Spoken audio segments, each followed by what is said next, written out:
Hi friends, అందరూ ఎలా ఉన్నారు? బాగున్నారా? నేను బాగున్నాను ఫ్రెండ్స్.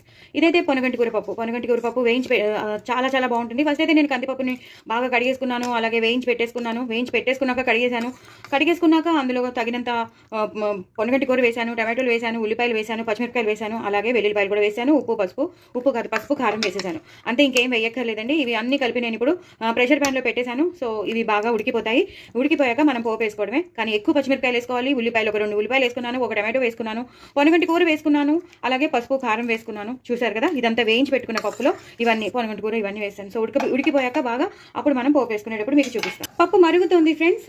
మొత్తం నేనేమైతే వేసి ఉడకబెట్టుకున్నానో పప్పు ఉడుకుతుంది. ఇలా బద్దలుగానే ఉండాలి. శనగపప్పు కొన్ని బద్దలు ఉంటాయి, అలాగే కందిపప్పు కూడా కొంచెం బద్దలుగానే ఉంటేనే బాగుంటుంది. సో ఇప్పుడు బాగా మరిగిపోతుంది కాబట్టి తగినంత ఉప్పు వేసేద్దాం.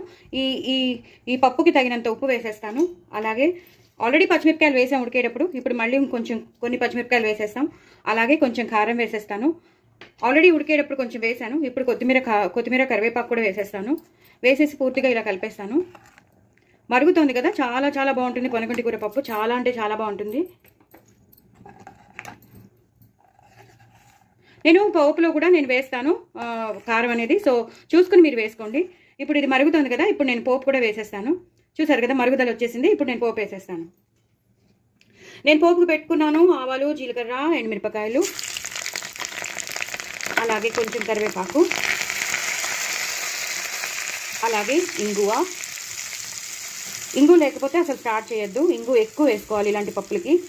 ఇంగువ, అలాగే కొంచెం కారం. నేను పోపులో ఎప్పుడు వేస్తానని చెప్తాను కదా, కారం అది వేసేసుకోవాలి. వేసేసుకుని కొంచెం వేయగాలి. ఆవాలు కానీ, జీలకర్ర కానీ, ఎండుమిరపకాయలు కానీ, వెల్లుల్లిపాయలు కానీ ఏవైతే వేసామో అవి వేగిపోవాలి. అలాగే కరివేపాకు కూడా వేసాం కదా. ఇంగు కూడా పోపు మంచిగా పెట్టుకున్నాం, సూపర్ పెట్టుకున్నాం. చాలా చాలా బాగుంటుంది పప్పు మాత్రం. ఈ కారం కూడా కలిసిపోయింది కదా, మరి ఎక్కువ కూడా వేయించుకోకూడదు. సో అన్నీ బాగా వేగిపోయాయి. చూస్తున్నారు కదా ఎంత బాగా వేగిపోయాయో. మంచి వాసన వస్తుంది, ఇంగు పోపు వాసన. ఇప్పుడు దీన్ని మెల్లిగా ఇందులోకి ట్రాన్స్ఫర్ చేసేస్తాను.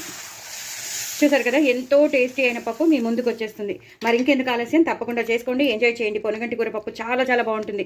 లాస్ట్లో మాత్రం కొత్తిమీర కరివేపాకుతో గార్నిష్ చేసుకోవడం అస్సలు మర్చిపోద్దు. ఎక్కువ కొత్తిమీర కరివేపాకు వేసుకోవాలి, ఇంగు పోపు పెట్టుకోవాలి, వెల్లుల్లిపాయలు వేసుకోవాలి. మరి ఉడికేటప్పుడు వెల్లుల్లిపాయలు వేసుకోవాలి, పోపులో కూడా వెల్లుల్లిపాయలు వేసుకోవాలి. సో నేను చెప్పినట్టు చేసుకుంటే మాత్రం సూపర్ చాలా చాలా టేస్టీ అయిన పొనగంటి కూర పప్పు మీకు రెడీ అయిపోతుంది. నేను శనగపప్పు వేసాను, కందిపప్పు 2 పప్పులు వేస్ట్ చేసింది. అందులో టమాటోలు కూడా వేసాను, ఉల్లిపాయలు కూడా వేసాను. సో కొంచెం చాలా డిఫరెంట్గా చేసేసాను.